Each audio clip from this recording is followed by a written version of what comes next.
Hey, it's Ethan with ComTech. So today I wanted to go over two most common spam emails that we are seeing right now.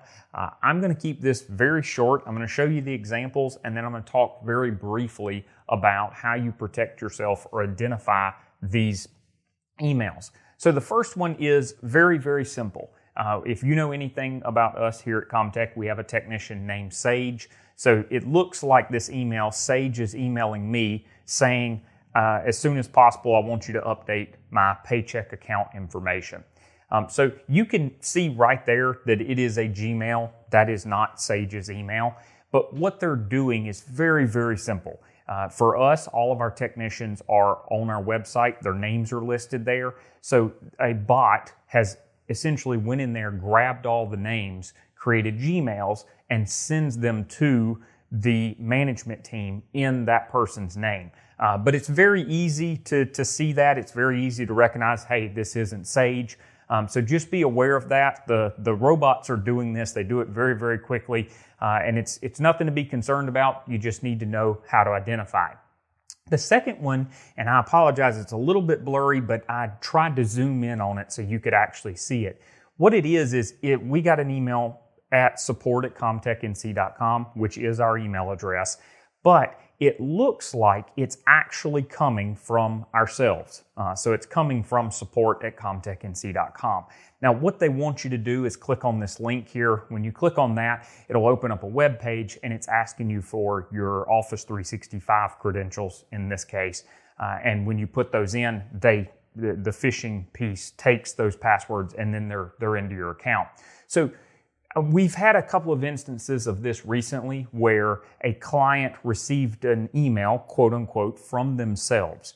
And we've been asked, hey, can we stop that from happening? Because obviously it's spam, it's phishing. The problem is we can't necessarily stop it in this case because this is the equivalent of me writing a letter and on the return address, putting your name and going out there in the mailbox and putting it in the mailbox. It can go out to anyone. I can even mail it to you. And then when you open up the email and it says, or the physical letter in this case, and you look at the return address and it says it's you, there's no way to know who actually sent the letter. It's the same thing with this email. I can't figure out exactly who sent it, so I can't block them because they're sending it, quote unquote, in my name. So just be aware that this is happening. It's super weird. This is actually getting, I would say, a lot of people right now because they think that it came from themselves. So they open it up and say, I don't remember sending this email. So just be aware of that. Now, how do you protect yourself? So let's cover the very basics. I told you this is going to be super quick. So the basics are consistent training. Training for all of your staff as far as just in general, good cybersecurity hygiene. We actually have, if you haven't seen this, I'll put a link at the bottom of this video for this video that was recorded by our CEO a few years ago about how you identifying phishing examples and the best way to protect yourself. It's actually about, if I recall correctly, about 17 minutes long, and it's very good. He goes through a bunch of different emails. And then the other thing is, of course, if you're watching this before September 2023, we are having our big CyberCon event. It is free, and there's lots of training that goes in there. If you're watching this video after, don't worry about it. We do it every single year, so just go on our website, comtechnc.com, and you can look for the next CyberCon. So training is number one. It is absolutely the most basic.